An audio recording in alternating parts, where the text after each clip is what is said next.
Welcome tea short. Indian ఎకానమీలో భాగంగా మనం సేవా రంగము, తృతీయ రంగము అనే టాపిక్ గురించి మనం డిస్కస్ చేసుకుంటున్నాం. తృతీయ రంగంలో మెయిన్గా రవాణా రంగం, అందులో రోడ్డు మార్గాలనే మనకు కంప్లీట్ అయిపోయినాయి. తర్వాత భారత రైల్వేలు, ఇండియన్ రైల్వేలు అనే టాపిక్లో మనం ప్రధానంగా ఉన్నాం. మరి భారత రైల్వేలో మనం ప్రీవియస్ క్లాస్లో భారతదేశంలో ఉన్న రైల్వే జోన్లు, భారతదేశంలో మొదటిసారిగా రైలు మార్గం ఎప్పుడు ప్రారంభమైంది అనే దాని గురించి మనం నేర్చుకోవటం జరిగింది. నెక్స్ట్ భారత రైల్వేలకు సంబంధించి మనం చూస్తే, మనం స్టడీ చేస్తే ఇక్కడ మెయిన్గా భారతదేశంలో రైల్వే వ్యవస్థను, మన సేవా రంగంలో రైల్వే వ్యవస్థను మనం తీసుకుంటే, ఇండియన్ రైల్వేస్ తీసుకుంటే, ఇక్కడ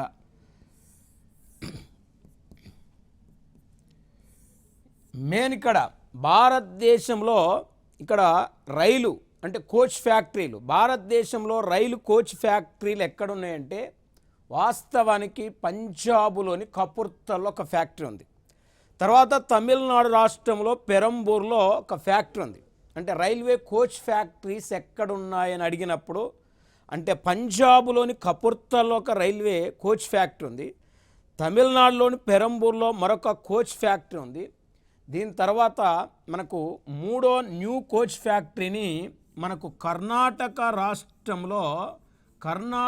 రాష్ట్రంలో కోలార్లో ఏర్పాటు చేస్తున్నారు మరొక కోచ్ ఫ్యాక్టరీని. దీన్ని 1461 కోట్ల రూపాయలతో 1100 ఎకరాల్లో కర్ణాటక రాష్ట్రంలోని కోలార్లో న్యూ కోచ్ ఫ్యాక్టరీని ఏర్పాటు చేస్తున్నారు. మెయిన్గా దాదాపు ఈ కోచ్ ఫ్యాక్టరీ సంవత్సరానికి 500 కోచ్లను తయారు చేసే సామర్థ్యం దీనికి ఉంది. దీని తర్వాత మరొక 4వ కోచ్ ఫ్యాక్టరీని కేరళ రాష్ట్రంలో పాల్కడ్లో మరొక కోచ్ ఫ్యాక్టరీని ఏర్పాటు చేస్తున్నారు.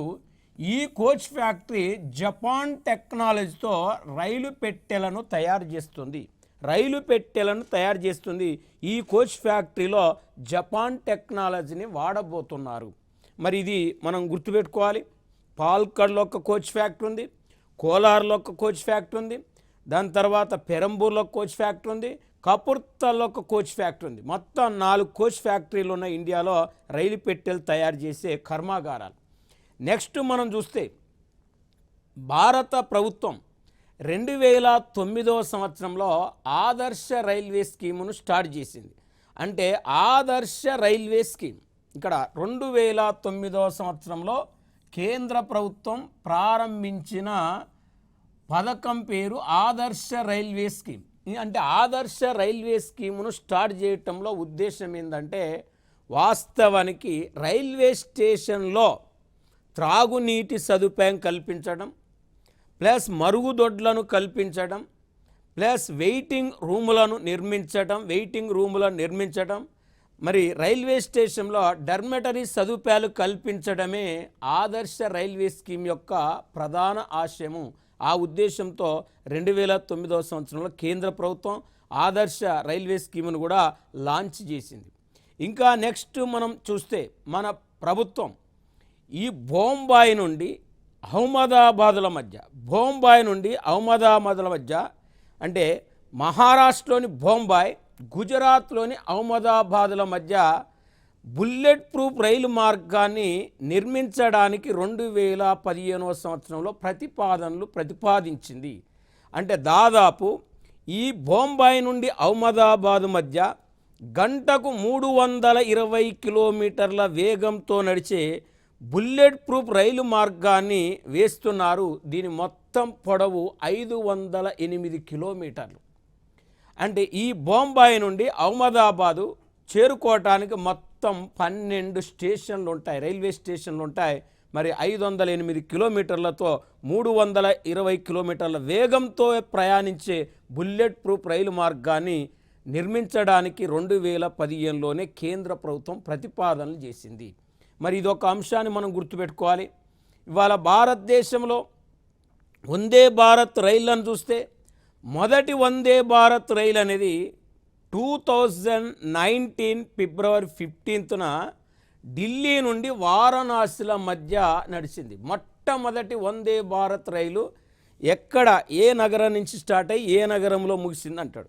అంటే వాస్తవానికి 2019 ఫిబ్రవరి 15న మన దేశంలో మొదటి వందే భారత్ రైలు న్యూఢిల్లీ నుండి వారణాసిల మధ్య ప్రయాణం చేసింది. మరి జనరల్గా ఇది 2 స్టేషన్లో మాత్రమే ఆగుతుంది. ఒకటి కాన్పూర్, 2 ప్రయాగ్రాజ్. ఢిల్లీలో బయలుదేరి మరి వారణాసి చేరుకునే మధ్య కాన్పూర్ ప్రయాగరాజుల మధ్య ఆగుతుంది 2 స్టేషన్లో. గంటకు 160 కిలోమీటర్ల వేగంతో ప్రయాణించే మొదటి వందే భారత్ రైలు 2019 ఫిబ్రవరి 15న ప్రారంభమైంది. ఇవాళ భారతదేశ వ్యాప్తంగా 23 వందే భారత్ రైళ్ళు నడుస్తున్నాయి దేశం మొత్తం మీద అని మనం గుర్తుపెట్టుకోవాలి. ఇక నెక్స్ట్ మనం తీసుకుంటే ఇక్కడ మనం నెక్స్ట్ పాయింట్లోకి మనం వెళ్తే ఇక్కడ మేజర్గా ఇక్కడ కోంకణి రైల్వే మార్గం అన్నాం. కోంకణి నిన్న ఆల్రెడీ ప్రీవియస్ క్లాస్లో చెప్పుకున్నాం. అంటే ప్రభుత్వ ప్రైవేటు భాగస్వామ్యంతో ఏర్పాటు చేసిందే కోంకణ్ రైలు. అంటే కోంకణ్ రైలు అనే ఒక కోంకణ్ రైల్ కార్పొరేషన్ని ప్రభుత్వ ప్రైవేటు భాగస్వామ్యంతో 1990లో లాంచ్ చేశారన్నాం. మరి వాస్తవానికి ఇది కోంకణ్ రైలు మార్గాన్ని కూడా నిర్మించింది అంటున్నాం. ఈ కోంకణ్ రైల్వే కార్పొరేషనే భారతదేశంలో జమ్మూ కాశ్మీర్ రాష్ట్రంలో చీనాబు నదిపై అతి ఎత్తైన రైల్వే బ్రిడ్జి నిర్మించింది. దాదాపు ఈ చీనాబు నది మీద 360 మీటర్ల హైట్లో రైల్వే బ్రిడ్జి నిర్మించడం జరిగింది. భారతదేశంలో అతి ఎత్తైన రైల్వే బ్రిడ్జి ఎక్కడుందంటే జమ్మూ కాశ్మీర్ రాష్ట్రంలో చీనాబు నదిపై ఉంది. 360 మీటర్ల ఎత్తులో ఉంది ఇది. మరి దీన్ని ఎవరు కన్స్ట్రక్షన్ చేసినంటే కోంకణ్ రైల్వే కన్స్ట్రక్షన్ చేసిందని కూడా మనం ప్రధానంగా చెప్పుకోవచ్చు. ఇంకా మనం ప్రధానంగా రైలు మార్గాల గురించి మనం అధ్యయనం చేస్తే మరి ఇక్కడ మరి మెయిన్గా భారతదేశంలో రోడ్డు కమ్ రైల్వే బ్రిడ్జి, అంటే భారతదేశంలో పొడవైన రోడ్డు కమ్ రైల్వే బ్రిడ్జి ఎక్కడుంది అంటాడు. మరి భారతదేశంలో పొడవైన రోడ్డు కమ్ రైల్వే బ్రిడ్జి ఎక్కడుందంటే అస్సాం రాష్ట్రంలో వాస్తవానికి బ్రహ్మపుత్ర నది మీద ఈ railway bridge, road cum railway bridge దీనిని నిర్మించడం జరిగింది. దీన్ని 2018 డిసెంబర్ 25న దీనికి ప్రారంభోత్సవం చేయటం జరిగింది. అంటే 2018 డిసెంబర్ 25న ప్రారంభోత్సవం జరిగింది. భారతదేశంలోనే అతి పొడవైన రోడ్డు కమ్ రైల్వే బ్రిడ్జి అంటాం. మరి ఇది ఎక్కడుంది అంటే అస్సాంలోని బ్రహ్మపుత్ర నది మీద నిర్మించడం జరిగింది. మరి ఇక్కడ భోజీబిల్ బ్రిడ్జిగా మనం బ్రిడ్జిగా దీన్ని చెప్పొచ్చు. ఇది 4.94 కిలోమీటర్లు. మరి 4.94 అంటే 5 కిలోమీటర్లకు తక్కువ, 4.94 కిలోమీటర్ల పొడవుతో మన దేశంలోనే అతి పొడవైన రోడ్ కమ్ రైల్వే బ్రిడ్జిగా దీన్ని చెప్పుకోవచ్చు.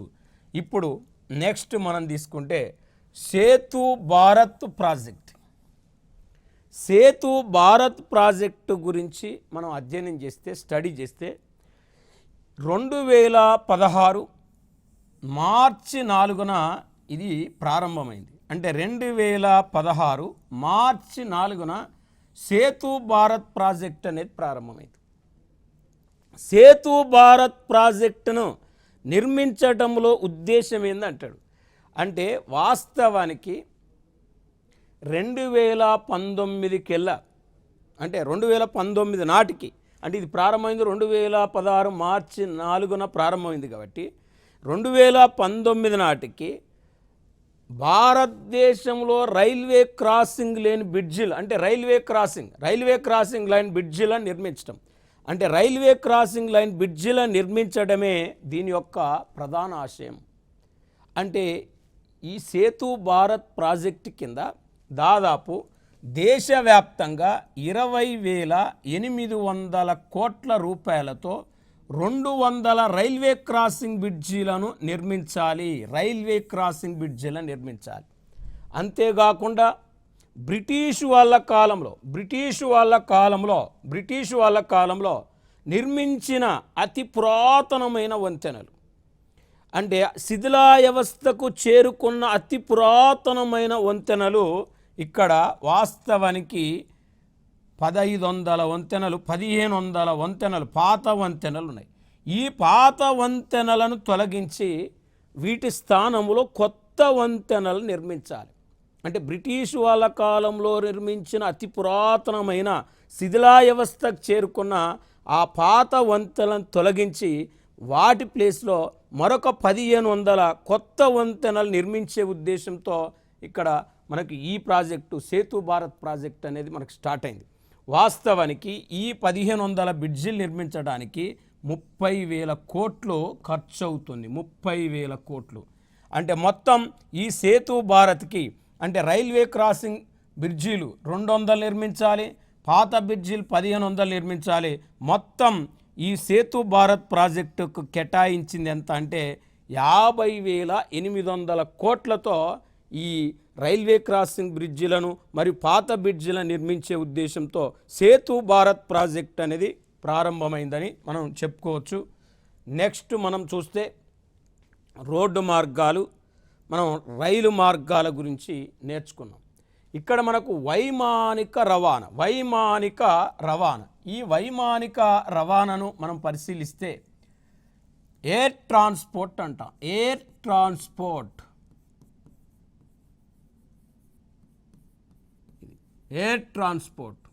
వైమానిక రవాణా. ఈ వైమానిక రవాణా చరిత్రను మనం పరిశీలించినట్లయితే మన దేశంలో మొట్టమొదటిసారిగా 1910వ సంవత్సరంలో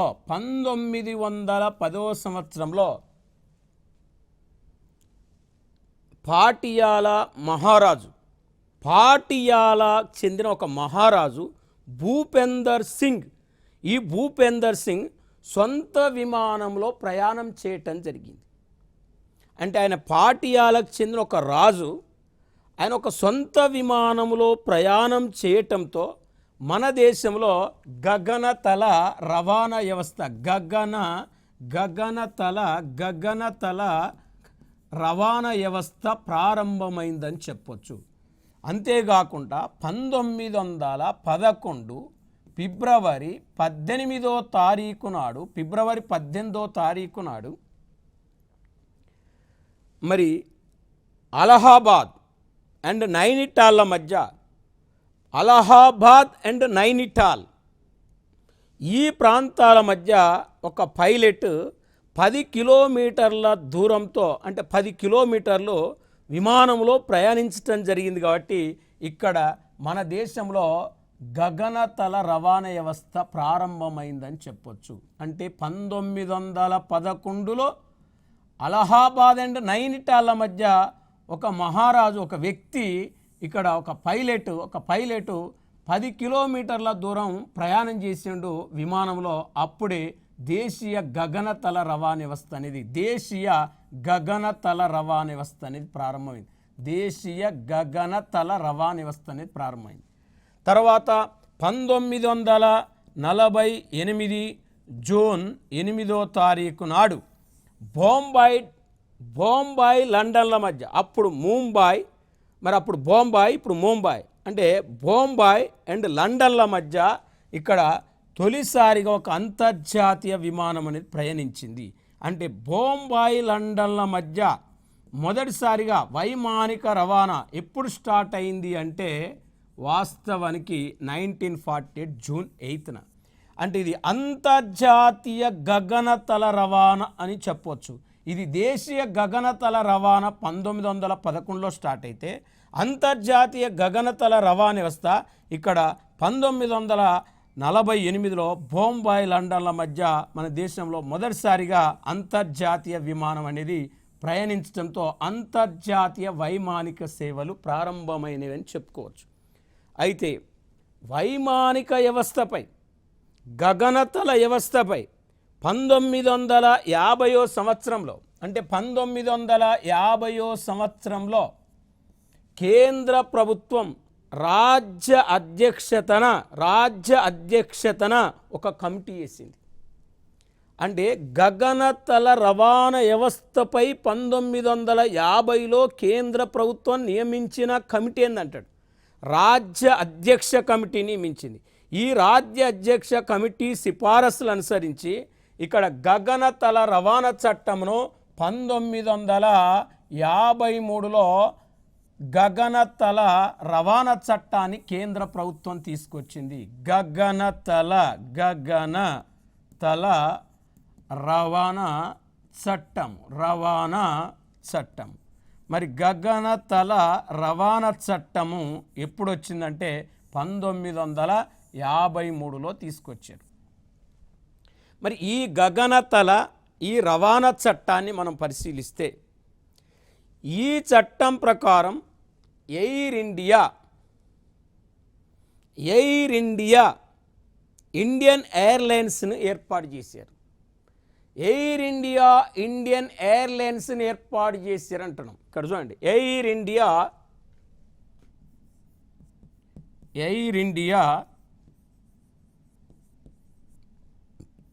ఇండియన్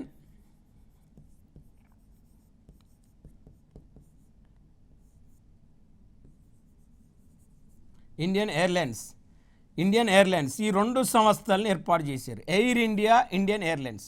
మరి ఎయిర్ ఇండియా విదేశాలకు విమానం నడుపుతుంది, ఇండియన్ ఎయిర్లైన్స్ స్వదేశంలో విమానాలు నడుపుతుంది. మరి ఈ రెండు సంస్థలను 1953లో ఏర్పాటు చేయటం జరిగింది. మరి దీని తర్వాత మనం ప్రధానంగా తీసుకుంటే ఇక్కడ స్టడీ చేస్తే అధ్యయనం చేస్తే 1972లో ఇంటర్నేషనల్ ఎయిర్పోర్ట్ అథారిటీ ఆఫ్ ఇండియాని ఏర్పాటు చేశారు. అంటే చూడండి, 1972లో ఇంటర్నేషనల్ ఎయిర్పోర్ట్ అథారిటీ ఆఫ్ ఇండియాను ఏర్పాటు చేసింది కేంద్ర ప్రభుత్వం. 1986లో నేషనల్ ఎయిర్పోర్ట్ అథారిటీ ఆఫ్ ఇండియాని ఏర్పాటు చేసింది. అంటే 1986లో నేషనల్ ఎయిర్పోర్ట్ అథారిటీ ఆఫ్ ఇండియాను లాంచ్ చేసింది. ఈ నేషనల్ ఎయిర్పోర్ట్ అథారిటీ ఆఫ్ ఇండియాను ఇక్కడ లాంచ్ చేస్తే ఇక్కడ మనం చూస్తే దీన్ని రెండింటిని కలిపి అంటే జాతీయ ఎయిర్పోర్ట్ అథారిటీ, అంతర్జాతీయ ఎయిర్పోర్ట్ అథారిటీ ఆఫ్ ఇండియాను కలిపి 1995 సంవత్సరంలో ఎయిర్పోర్ట్ అథారిటీ ఆఫ్ ఇండియాని ఏర్పాటు చేయటం జరిగింది. ఎయిర్పోర్ట్ అథారిటీ ఆఫ్ ఇండియాను ఏర్పాటు చేయటం జరిగింది. ఏఏఐ అంటే ఎయిర్పోర్ట్ అథారిటీ ఆఫ్ ఇండియా. ఇది మనకు most important point. Airport authority of India ఎప్పుడు ఏర్పడ్డది అంటాడు, 1995 సంవత్సరంలో ఏర్పడ్డది. మరి ఎయిర్పోర్ట్ అథారిటీ ఆఫ్ ఇండియాలో వేటిని కలిపారు అంటాడు అంటే జాతీయ ఎయిర్పోర్ట్ అథారిటీ మరియు అంతర్జాతీయ ఎయిర్పోర్ట్ అథారిటీ ఆఫ్ ఇండియాను కలిపి మరి ఎయిర్పోర్ట్ అథారిటీ ఆఫ్ ఇండియాను ఏర్పాటు చేయటం జరిగింది. మరి ఈ ఎయిర్పోర్ట్ అథారిటీ ఆఫ్ ఇండియా ఏం చేస్తుందంటే గగనతల రవాణా వ్యవస్థకు అంటే వైమానిక రవాణా వ్యవస్థకు కావలసిన అవస్థాపన సౌకర్యాలను కల్పిస్తుంది. అవస్థాపన సౌకర్యాలను కల్పించే ఉద్దేశంతో దీనిని లాంచ్ చేయటం జరిగింది మరి ఎయిర్పోర్ట్ అథారిటీ ఆఫ్ ఇండియా. దీని తర్వాత మనం చూస్తే ఇక్కడ మెయిన్గా ఇక్కడ వాయుదూత్ ఇక్కడ వాయుదూత్ ఈ వాయుదూతును 1981లో దీన్ని లాంచ్ చేశారు, దీన్ని ఏర్పాటు చేశారు. చూడండి, వాయుదూతును ఎందుకు ఏర్పాటు చేశారు 1981లో అంటే ఇక్కడ మేజర్గా ఈశాన్య రాష్ట్రాలకు వైమానిక సర్వీసులను కల్పించే ఉద్దేశంతో అంటే నార్త్ ఈస్ట్ స్టేట్స్కి వైమానిక సర్వీసులను కల్పించే ఉద్దేశంతో వాయుదూతును 1981లో ఏర్పాటు చేయటం జరిగింది. ఈ వాయుదూతును 1992-93 సంవత్సరంలో వాయుదూతును 92, 1993వ సంవత్సరంలో దీన్ని ఇండియన్ ఎయిర్లైన్స్లో విలీనం చేయటం జరిగింది. మరి ఇండియన్ ఎయిర్లైన్స్లో విలీనం చేయటం జరిగింది అంటున్నాం. ఇది కాకుండా పవన్ ఆన్స్ లిమిటెడ్, ఇది మరి పవన్ ఆన్స్ లిమిటెడ్ అనేది ఒక సంస్థ ఉంది. మరి Pawan Hans limited, Pawan Hans limited, Pawan Hans limited, Pawan Hans limited. ఈ పవన్ హాన్స్ లిమిటెడ్ 1985లో దీన్ని లాంచ్ చేయటం జరిగింది, దీన్ని ఏర్పాటు చేయటం జరిగింది. మరి ఇక్కడ జస్ట్ మనం చూస్తే ఇక్కడ పవన్ హాన్స్ లిమిటెడ్ యొక్క ఉద్దేశం ఏంది, పవన్ హాన్స్ లిమిటెడ్ని ఏర్పాటు చేయటంలో ఉద్దేశం ఏంటంటే ఇది హెలికాప్టర్ సర్వీసులను నడుపుతుంది. అంటే హెలికాప్టర్ సర్వీసులను నడిపే ఉద్దేశంతో పవన్ హాన్స్ లిమిటెడ్ని ప్రత్యేకంగా ఏర్పాటు చేయటం జరిగింది, ప్రత్యేకంగా లాంచ్ చేయటం జరిగింది. మరి ఇప్పుడు అంటే హెలికాప్టర్ సర్వీసులను నడపడమే కాకుండా పవన్ హాన్స్ లిమిటెడ్ ఓఎన్జీసీ అంటే ఓఎన్జీసీకి కావలసిన oil and natural gas corporation, oil and natural gas corporation ఓఎన్జీసీకి కావలసిన మరి రవాణా సదుపాయాన్ని కల్పిస్తుంది. మరి పర్యాటకులకు కావలసిన వైమానిక సర్వీసులని అంటే పర్యాటకులకు కావాల్సిన ఇక్కడ హెలికాప్టర్ సర్వీసులను కూడా పవన్ హాన్స్ లిమిటెడ్ అనేది అందిస్తుంది. దీని తర్వాత మనం చూస్తే, మనం స్టడీ చేస్తే ఇవాళ భారతదేశంలో 34 ఇంటర్నేషనల్ ఎయిర్పోర్ట్స్ ఉన్నాయి. అంటే భారతదేశంలో మొత్తం ఎన్ని ఇంటర్నేషనల్ ఎయిర్పోర్ట్లు ఉన్నాయని అడుగుతాడు. అంటే 34 ఇంటర్నేషనల్ ఎయిర్పోర్ట్స్, ఇంటర్నేషనల్ ఎయిర్పోర్ట్స్ ఇక్కడ అంతర్జాతీయ విమానాశ్రయాలు భారతదేశంలో ఎన్ని ఉన్నాయంటాడు. మరి అంతర్జాతీయ విమానాశ్రయాలు భారతదేశంలో ఎన్ని ఉన్నాయంటే మొత్తం 34 అంతర్జాతీయ విమానాశ్రయాలు భారతదేశంలో ఉన్నాయి. ఇప్పుడు మెయిన్గా భారతదేశంలో అతిపెద్ద లార్జెస్ట్ ఎయిర్పోర్ట్ ఏంటంటే ఇందిరాగాంధీ ఇంటర్నేషనల్ ఎయిర్పోర్ట్. మరి ఇందిరాగాంధీ ఇంటర్నేషనల్ ఎయిర్పోర్ట్ లార్జెస్ట్ ఎయిర్పోర్ట్గా మనం చెప్పవచ్చు. మరి ఇందిరాగాంధీ ఇంటర్నేషనల్ ఎయిర్పోర్టు ఎక్కడుంది అంటే ఢిల్లీలో ఉంది. ఇదే భారతదేశంలో అతిపెద్ద ఎయిర్పోర్టుగా మనం చెప్పుకోవచ్చు. మరి ఇవి కాకుండా ఇందిరాగాంధీ ఇంటర్నేషనల్ ఎయిర్పోర్ట్ కాకుండా దాదాపు ఇంకా 33 అంతర్జాతీయ విమానాశ్రయాలు భారతదేశంలో పనిచేస్తున్నాయి. మరి ఇక్కడ గుర్తుపెట్టుకోవాలి.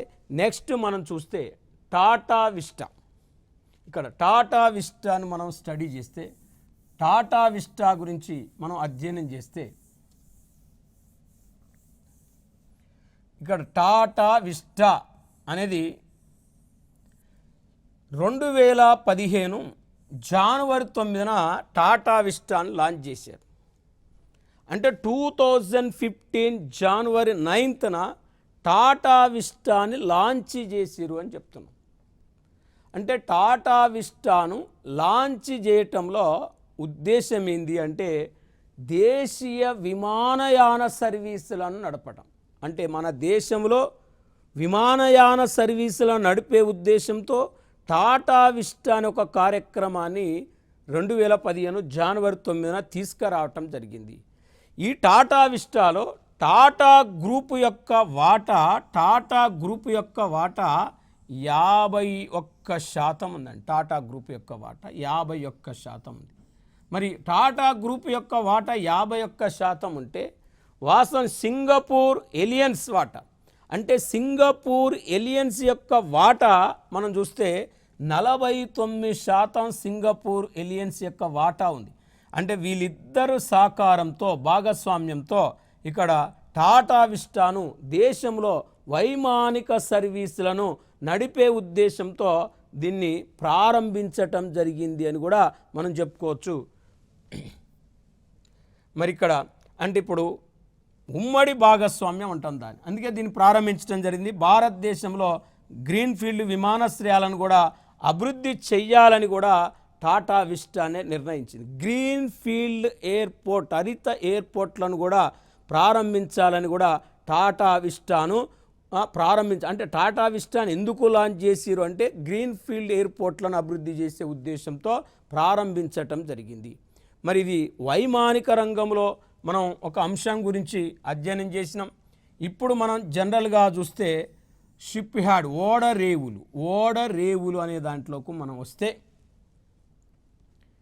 మన దేశంలో వాస్తవానికి ఇక్కడ ప్రధానంగా భారతదేశాన్ని తీసుకుంటే భారతదేశానికి సముద్ర తీరం అనేది ప్రధానంగా గుజరాత్, మహారాష్ట్ర, గోవా, కర్ణాటక, కేరళ, తమిళనాడు, ఆంధ్రప్రదేశ్, ఒడిస్సా, వెస్ట్ బెంగాల్ 1, 2, 3, 4, 5, 6, 7, 8, 9 అంటే భారతదేశంలో సముద్ర తీర రేఖ ఎన్ని రాష్ట్రాలతో ఉందంటాడు.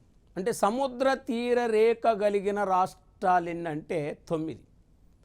అంటే ఇక్కడ 9 రాష్ట్రాలకు సముద్ర తీర రేఖ ఉంది అని చెప్తున్నాం. ఆ 9 రాష్ట్రాలు మనం తీసుకుంటే గుజరాత్ 1, మహారాష్ట్ర 2, గోవా 3, కర్ణాటక 4, కేరళ 5, తమిళనాడు 6, ఆంధ్రప్రదేశ్ 7, ఒడిస్సా 8, వెస్ట్ బెంగాల్ 9.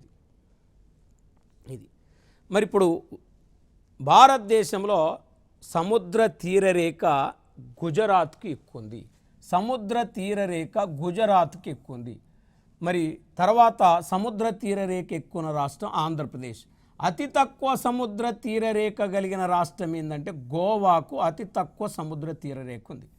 మరి ఇక్కడ ఓడరేవుల గురించి మనం ప్రధానంగా పరిశీలించినట్లయితే, ఓడరేవుల గురించి మనం అధ్యయనం చేసినట్లయితే మేజర్గా ఇక్కడ ఇది పశ్చిమ తీరం, ఇది తూర్పు తీరం. మరి పశ్చిమ తీరము, తూర్పు తీరంలో మనకు ఓడరేవులు. మరి ఇక్కడ పశ్చిమ తీరంలో ఉన్న ఓడరేవులు ఏంటి, తూర్పు తీరంలో ఉన్న ఓడరేవులు ఏంటి అనే దాన్ని అధ్యయనం చేసినప్పుడు మనకు జల రవాణాలో 2 రకాలు ఉన్నాయి. దేశీయ జల రవాణా, అంతర్జాతీయ జల రవాణా. ఇది జల రవాణాలో ఒకటి దేశీయ జల రవాణా, రెండోది అంతర్జాతీయ జల రవాణా. మరి అంతర్జాతీయ జల రవాణా అని చెప్తున్నాం.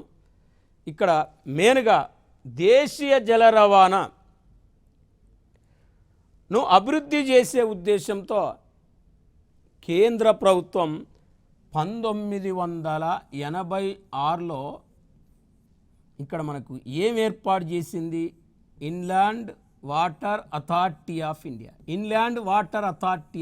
అని లాంచ్ చేసింది. ఇది అంటే దేశీయ జల రవాణాను అభివృద్ధి చేసే ఉద్దేశంతో భారత ప్రభుత్వం ప్రత్యేకంగా inland water authority of India, అంటే జాతీయ రహదారుల అభివృద్ధి చేయడానికి national highway authority of India ఎట్లుందో, దేశీయ జల రవాణాను అభివృద్ధి చేయడానికి కేంద్ర ప్రభుత్వం ఇన్లాండ్ వాటర్ అథారిటీ ఆఫ్ ఇండియాను 1986లో లాంచ్ చేయటం జరిగింది. 1986లో ఏర్పాటు చేసింది. అయితే భారతదేశంలో దేశీయ జల రవాణాను చూస్తే 14,500 కిలోమీటర్ల పొడవున దేశీయ జల రవాణా విస్తరించింది. అంటే దేశీయ జల రవాణా 14,500 కిలోమీటర్ల పొడవున దేశీయ జల రవాణా విస్తరించింది. అంటే దేశ సరిహద్దు లోపలుండే జల రవాణాను దేశీయ జల రవాణా అంటారు. ఈ సముద్రంలో ఇలా ఉన్న జల రవాణాను మనకు అంతర్జాతీయ జల రవాణా అంటారు. మరి భారతదేశానికి జనరల్గా 7,517 కిలోమీటర్లు అంతర్జాతీయ జల రవాణా విస్తరించింది. ఇదంతా కూడా మనకు మెయిన్గా అంతర్జాతీయ జల రవాణాగా మనం చెప్పుకోవచ్చు. ఇది అంతర్జాతీయ జల రవాణా అని చెప్తున్నాం. ఇలా అంతర్జాతీయ జల రవాణా అనేది మనకు మేజర్గా 7,517 కిలోమీటర్ల వరకు మనకు అంతర్జాతీయ జల రవాణా ఉంది. వాస్తవానికి 14,500 కిలోమీటర్ల పొడవున 14,500 కిలోమీటర్ల పొడవున మనకు ఏముందంటే దేశీయ జల రవాణా ఉంది. మరి ఇప్పుడు ఇది దేశీయ జల రవాణా, అంతర్జాతీయ జల రవాణా గురించి మనం అధ్యయనం చేసినాం కాబట్టి ప్రత్యేకంగా మనకు మేజర్గా ఇక్కడ ఇనుముక్కు పరిశ్రమల్లో కోల్ ఇండియా లిమిటెడ్ అంటే ఇక్కడ మనకు steel authority of India limited ఎట్లుందో, బొగ్గు పరిశ్రమలో కోల్ ఇండియా లిమిటెడ్ ఎట్లుందో, మనకు జనరల్గా ఒక్కొక్క దానికి ఒక మహారత్న కంపెనీ ఉంది. మహారత్న కంపెనీ ఉన్నట్లు అంటే మహారత్నాలు మనం నవరత్నాల గురించి ప్రీవియస్ క్లాస్లో చదువుకున్నాం. అంటే ఇనుముక్కు పరిశ్రమలన్నింటినీ నియంత్రణ చేయడానికి మెయిన్గా steel authority of India limited అనేది ఒక సంస్థ ఉంది. తర్వాత బొగ్గు పరిశ్రమలన్నింటినీ అజమాయిషీ చేయడానికి, నియంత్రణ చేయడానికి ప్రత్యేకంగా కోల్ ఇండియా లిమిటెడ్ అని ఉంది. ఇప్పుడు మనం ఈ జల రవాణాకు సంబంధించి కేంద్ర ప్రభుత్వం ఏర్పాటు చేసిన సంస్థ ఏంటిది, మన దేశంలో ఎన్ని ఓడరేవులు ఉన్నాయి, ఆ ఓడరేవుల గురించి మనం పూర్తిగా నెక్స్ట్ క్లాసులో మనం నెక్స్ట్ వీడియోలో తెలుసుకుందాం. Thank you.